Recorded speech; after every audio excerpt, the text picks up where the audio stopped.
I really had a really positive first, session. So I instantly fell in love with D&D. Always wanted to make more characters and stuff. Just Mine was the opposite. I was not catered to. Like I said, I was throwing the back seat. I wanted to make a wizard, and the DM at the time, he's like, no, he's like, spell casting in second edition is really complicated. He's like, I don't want to try to figure it out. And since you're being a new player, I don't want you try to figure it out. So it's just better if we do something like a martial class. Yeah. The first time that I played, I they had this like hammer that Jeremy had made, personally, and it was for Justin's character. But since they were catering to me, I walked in there and I had a lot of strength, so I walked in. I went to kick down the door, and I think I nat failed the first time. And then he was like, "Oh no, just try again. It's fine. The people on the other side know that you're there now, but you can go ahead and give it another try." And I rolled pretty good the second time, kicked the door off the hinges and went in there, and Tim's character ran in and just messed everybody up in like one round. I was like, sweet, that was awesome.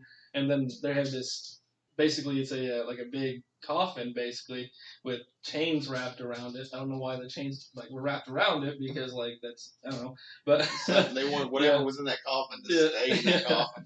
It was the hammer, but our thief in our group was like, "I'll just pick them open real quick," and I'm like, "No, I got this." He's like, "You can disable, locks and stuff like that." I'm like, "No, I'm just gonna rip the chains off." I don't know if I actually did it, but I did roll pretty high, and Jeremy's like, "Yeah, you ripped the chains right off," and I'm like, "This is the coolest thing."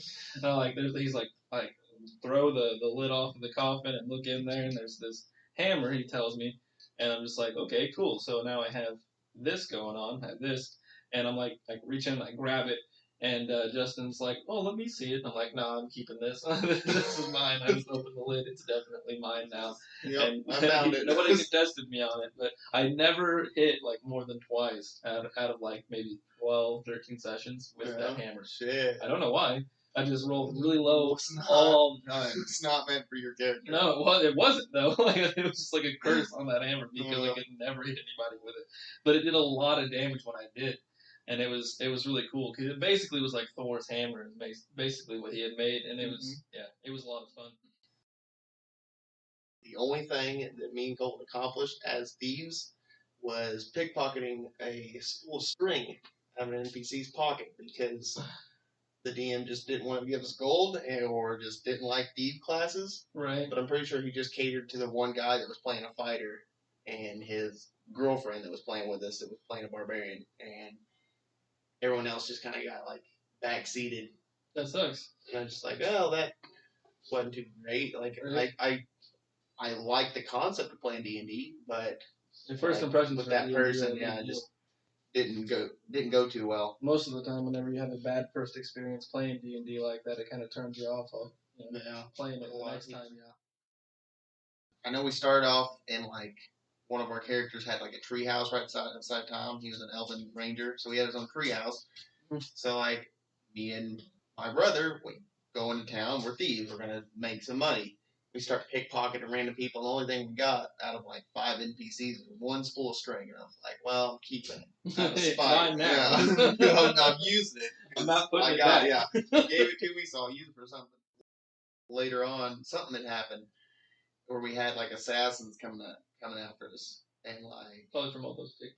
Yes, so yeah. Somebody got really angry, and like our fighter was outside at the time. He was on watch or whatever. He saw them, so he starts engaging with them, and like Egan and his brother were up in the treehouse. We're like, all right, I'm gonna take all the string I got, and I'm gonna wrap it like through the stairway and like make tripwires everywhere. I'm like, sure, why not? And then we'll stab them.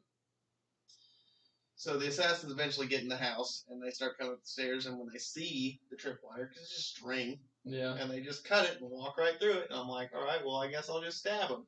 Right. So I go to stab them. Well, they went one of their actions, right? Like, they walked all the way up there and took the time to cut a string. No, it did not. They said as they walk up, they just cut it with... I don't know how actions work. That was an attack. I don't know how actions work. He was disarming a trap. But they got up there, past our string trap. Oh boy. So I'm like, all right, well, I'll just stab him on my turn. Okay. And I was like, he's like, I went to attack, and he's like, what do you attack with? And I was like, I guess a short sword.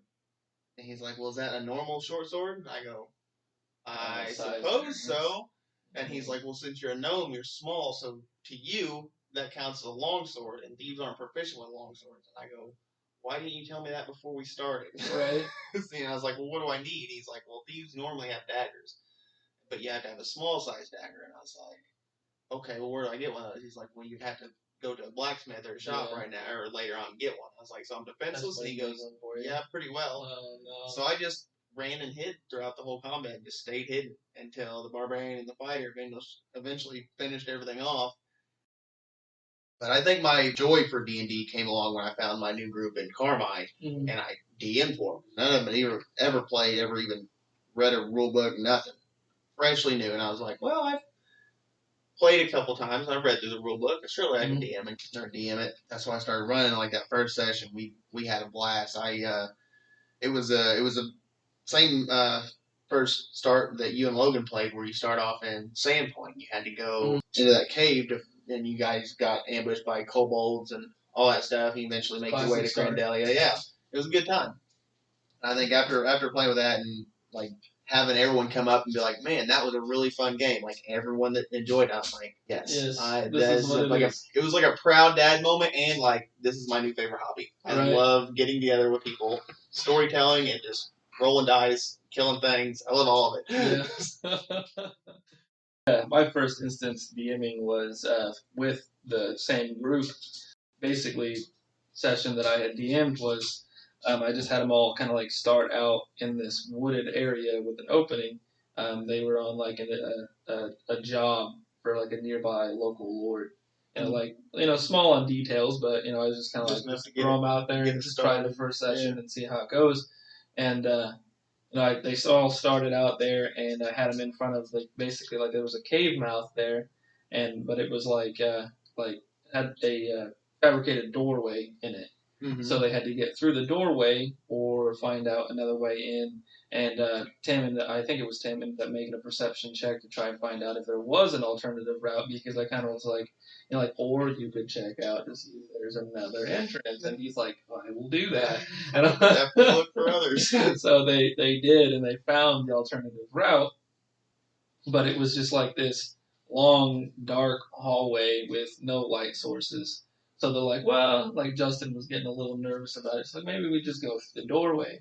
And then the thief in the group walked up and was like, all right, I'll check the door for traps. And he passed, so he found the trap. It was the whole doorway was trapped with like an electrical current. So and he's like, can I disarm it? And I'm like, no, it seems like the mechanism is on the inside. The easiest way to really disarm it from this side would be to, activate it. And nobody wanted to do it. Nobody wanted to do it. And I think it was like 2d6 damage or something. It wasn't a lot, but they didn't know that. You know? They just saw this giant metal door that now has an electrical current in it, and they're like, I don't know if I want to do that. And I'm like, that's pretty fair. Maybe go down the long, dark hallway, and they're like, I don't really like that either. That's the only choices you have. One or the other is good. And I think Justin, it was just like, oh, screw it, I'll just touch the door. And he took the damage. And after he took the damage, he's like, all right, so can we get in it now? And, well, it's still locked. It just has, and so the thief was like, well, I'll pick it open. So he went up and he did. And then Tim was like, I really want to go down this hallway. Oh, that's all for no reason. After activating the trap, they were all laughing because Justin's like, well, why don't we just go in the door? Tim's like, really like this hallway. Like, it's just wide open space. It seems like it'd be really easy to just go straight through. There's got to be a reason it's here, right? I just want to check it out.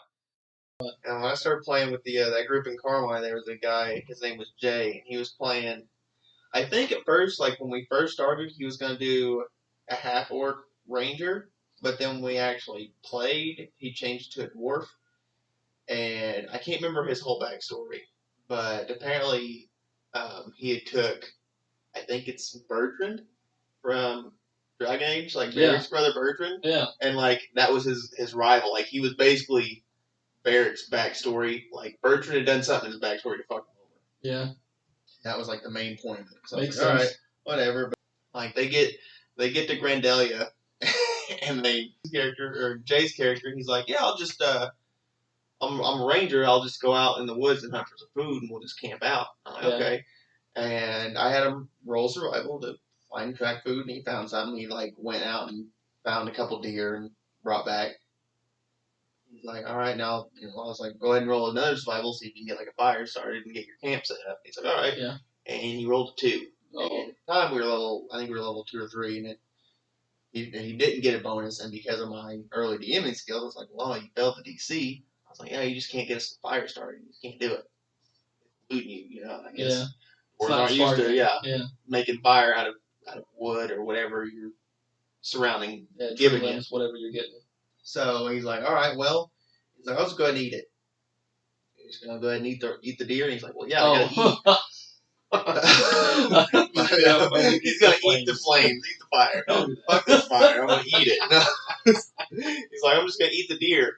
I was like, okay. I was like, well, roll me another survival check, see if you can like field dress it and properly clean it and whatever. Sure and he rolled fair on it, but because he couldn't cook it, I was like, now go ahead. I had him roll a con save to, it's raw meat. Yeah. So it might have diseases or whatever. He did not roll again on that one either. Okay, I was like, well, it's like you eat it, you cleaned it just fine, you ate it, you're satisfied for the night. I was like, does anyone else want to partake in his uncooked meat? And they're like, no, we got trail rations, we'll just eat those. Yeah. So I was like, all right, whatever. And then as soon as everyone else was like, yeah, we got trail rations, Jay goes, oh, I guess I had trail rations too. I'm like, well, yeah, you did, but you're a ranger. You're a ranger. That's what you were doing. He's like, yeah, that's fair enough. He's like, I don't feel anything going on. Nothing's happened to me. I was like, no, you're fine. It's not digested yet. And they did some more role playing before their characters bedded or slept for the night. And as they went to sleep, I told Jay, I was like, your dwarf, I can't remember what his name was. I wish I could think, but I was like, so and so, your stomach's kind of rumbling. You're getting little pains. It almost feels like a colon attack or something coming on. I was like, but it doesn't last long. It kind of passes, like kind of like a bad gas bubble or something. And he's like, okay, that's fine. So the next morning they get up, and at this point they got to sneak into the city. Well, that's when they meet Lim and Egan and Tuck, and they offer to get them into the city. Yeah, I bet they did. They do. So they sneak them into into the sewerways and up these corridors, passages, and they finally get in the town. And I tell Jay, I was like, hey, your character really has to shit, like bad, spot on diarrhea, like you're about to shit your pants, your stomach is in like knots right now from whatever you ate. He's like, oh no. He's like, where do I go? And I was like, I don't know, you're new in this town, you'd have to look around. And he's like, well, I'm gonna ask Lim. He's like, man, I really gotta shit. Where do I shit? And I looked at him. I was like, yeah, you just shit right there in the road. Yeah, it's medieval times. Come on, No. Well, he didn't know who Glim was, so he's like, yeah, I just pull my pants down and I just started shitting before I shit my pants. I was like, okay. So I rolled a perception check for the guards, and 3 guards spotted him just shitting in the middle of this back alleyway. So that was probably like the highlight of everyone's night. Like that. Yeah. That was the icing on the cake. Do you see anyone else shitting in the road? Right yeah. now? He's like, well, they told me. He's like, no one else. He's like, this isn't normal. He's like, no, we don't shit in the streets, in the middle of our streets. That's gross. We have sewage systems for that. We have toilets.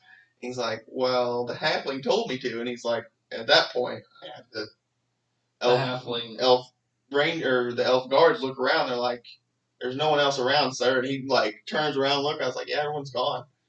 You're a dwarf in an elven city on your own, caught shitting in the middle of the road. Which is super bad because that's exactly the reason. He ends up like fighting some of the 2 guards that stopped him.